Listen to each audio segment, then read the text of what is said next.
grandparents and aunts and uncles, they were worried that they were in a car accident. They were missing 2 hours in time. So I Yeah. think that's proof, isn't it? Well, let me ask you this. Yes. The missing time of 2 hours, was that collaborated with by any other member of your family, or was it just your uncle? Well, it was just my uncle. My parents didn't recall that, which is kind of interesting. But he recalled it so vividly. And of course, my Hmm. grandparents were already deceased, so I couldn't ask them about it. But there was a horrendous noise that came out of nowhere, shook the car. They said it was so frightening. They thought a plane was going to crash on them. But yet, when they got out, at the time they got out, there was nothing in the sky, nothing to explain what this horrendous noise was that shook them. So, what was it that made you interested in synchronicity, psychic phenomena, UFOs, aliens? What was it that catapulted your interest in this? Oh, my goodness. Well, I have always believed in it. Hmm. Since I was very young, I just had all these supernatural things happen. My mother said I had invisible playmates, which I described when I was Hmm. 3 years old. Most kids I, do, yeah. at age 8, saw my grandfather's spirit. After he had passed away, he stood by my bed and scared me. Hmm. I've had so many premonitions. I have been saved by invisible hands so many times. So the supernatural is really the most natural thing in the world for me. Saved by invisible hands so many times. Give us some examples. Well, the first event Hmm. was I was in the first grade and I stopped at a store to get some penny candy. And I bought one of those big hard jawbreakers. And Oh, I yeah. put it in my mouth, got on my bike, and started, and I swallowed it. I was Ooh. choking to death. And suddenly I felt someone slap me on the back, and I just, the jawbreaker came loose, and I didn't see anybody around. There was Hmm. no one there to explain that. Wow. Good thing for Yeah, you that whoever was there. yes. And Yeah. the next event was there had been a big snow storm and there was a lot of snow piled up on the side of the road. And one day I decided to go out and build a snow cave. I didn't tell my mother where I was. It was probably several feet high, and I Hmm. dug in, and the whole thing, it was wet snow and it collapsed on me, Ooh. and I couldn't move. I was paralyzed and I knew I was going to die. And suddenly I felt I was lifted up from the snowbank and out of there. Before I knew it, someone had saved my life. So, there's been asthma attacks. I was in a plane that should have gone down during an ice storm, a single engine plane. There's been so many things, Rob. I feel so blessed. Maybe I've used up all my 9 lives. I don't know. You were a handful as a kid. Yeah, My goodness. I My know. goodness. So where do you think the world is heading? If the world is going to be changing, the only way that I can see Mother Earth or Father Earth, whoever the heck it is, changing it is I have to look at it as a medical problem, which means you have to get rid of the virus. You have to get rid of the germs. You have to get rid of the irritants. And in that case, it's us, we the people, Yes. humans. Yes.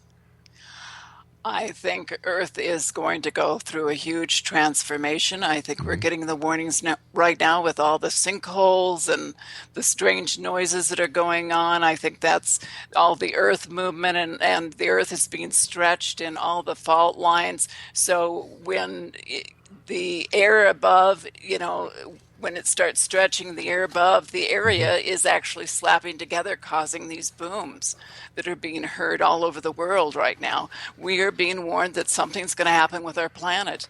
And I think, all these things are going to happen, but I think eventually there will be a new world. There will be a better world. It may take 100 years or more for it to heal with the radiation we've put into it, Fukushima, you know. All the horrible things that we've done to the earth. It's Mhm. going to take a lot of healing for Mother Earth, But but but she's going to the go through changes, and we'll be back. But You'll be back, Rob. We'll be back. radiation takes a lot longer than 100 years. Well, it takes thousands of Yeah. years. Yeah, right. So when we're talking about 100 years, I kind of think that whatever's going to happen is going to happen. A lot of people believe in destiny, that this has all been planned ahead. And my question to them is always, why was it planned to fail? Can you answer that? No, I can't answer that. Rob, I can't answer that at all. I don't have all the answers. I wish I did. I Yeah. really want all the answers. I keep asking, give me the answers, but I don't. I Well, wish I did. I know that you wrote a book called Communicating with the Other Side, True Experiences Yes. of a Psychic Medium. Yes. Those on the other side, do they have any idea of what is in store for us? I think they do. I've had a lot of communication with my sister lately in the last year and a half. She has been very active in our house lately. And my husband has witnessed it. Believe me, my cat has been scared once. He just raised up, his hair and was, just hissing at something in the hallway. We've had our radio turn off. She has turned off a fan. She gave us a little happy face. I even got a video of what looks like a spirit image, which is now on YouTube, and I believe that was her. But yeah, she's been pretty amazing. Gave me a dream and told me that my great grandson was going to be born a month before he was going to be born. So she's been pretty active, and they're there. I think they're around us all the time. They communicate with us. Sometimes they give us little subtle messages that they're here, and we just don't want to believe that what we're receiving is really, from them. But let me tell you, my sister is not subtle. She was always kind of a practical joker, and she still is. So why do you think your sister is coming back? Well, it's the first event, like I said, was a dream that she told me. It was July 9th of last year, and she told me in the dream that it was my birthday, and she was having a surprise birthday party for me, and it was so real, so vivid. I just knew that she was communicating with me, and I kept arguing with her that it wasn't my birthday, and a few hours later I got a call from my daughter saying my granddaughter gave birth to a little boy, and he wasn't due until August. Wow. So I knew that was her. But then during the holidays, Thanksgiving, she started turning off the radio, and just all these weird things were happening, and I wasn't even thinking about writing a book about all my strange experiences through the years, and my communications from the other side, and I felt that that's what she was telling me. But she's still been around. It's not as much as she has during the holidays, but there's still been little things that she's been doing. Pretty amazing. When Betsey Lewis was a little girl, what did she want to be when she grew up? Oh, Rob, that's a good one. Well, I was kind of looked at as kind of a kook. I in grade school I was looking for UFOs and trying to levitate pencils with my mind. My mom and I she's very psychic and could astral project, and we could communicate telepathically with each other, and we would do little games where she would have me guess the suit of the cards, the color of playing cards. And so I don't know, I just wanted to know everything I could about the universe and what made it tick, and what was on the other side, and if there were aliens. And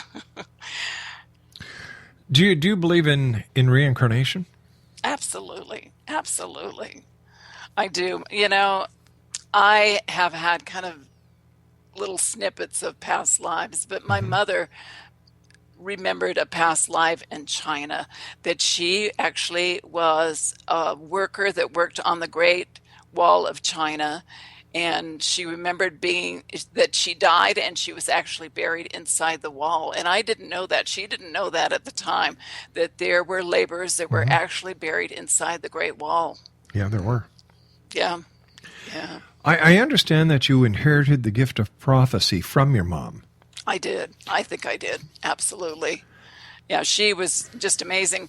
She could astral project. Like I said, people, when we moved to LA, people would say that they saw her in Idaho and they'd carry on a conversation. And she would tell them, no, I wasn't there. I was still in LA. So she could do that. She was just amazing. And of course, just before she died, she came to me and actually put her hand on mine. I had a vision of her putting her hand on mine just before she died, and I knew that she was telling me goodbye. It was pretty amazing. So there's just, maybe you haven't had those kind of things happen to you, Rob, but I have, and I just can't deny it, that it's true and factual, and it exists. And maybe men are more left brain. They're more practical, pragmatic, and, they're skeptical. But women maybe have more of an intuitive side that men don't. I know a lot of men do, but not all men. Why I was asking about the gift of prophecy. What are some of the prophecies that you foretell? Well, some of the things I have foreseen, a lot of things were dreams, symbolic. Robert Kennedy's death before he died was assassinated. I had a dream of a gypsy who held my hand, and with her finger, her sharp nails, she drew this cross on the palm of my hand, which started bleeding. And I had no idea what that meant until, Robert Kennedy was assassinated. And we lived just a couple of blocks from the Ambassador Hotel at the time.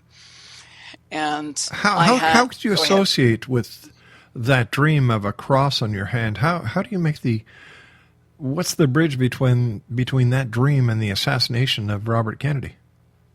Well, being a Catholic, I think that was probably what I was being shown, that someone would die like a martyr, or someone would die, though, that was associated with a Catholic. I would think that's what the cross would mean. See, a lot of my dreams are symbolic that I don't understand, and some are totally, what's going to happen, like earthquakes. I dream of earthquakes, and I'm warned of earthquakes before they happen. Well, stand by, Betsy. We've got to take our final break. Exo Nation, Betsey Lewis is our guest this hour. Visit our website, www.betseylewis.com. I'll be back on the other side of this break with Betsy as we continue and wrap up for this hour here in the X Zone from our broadcast center in Hamilton, Ontario, Canada, and broadcast around the world on the X Zone Broadcast Network and our growing family of radio stations and satellite program providers. We'll be back on the other side of this break. Don't go away.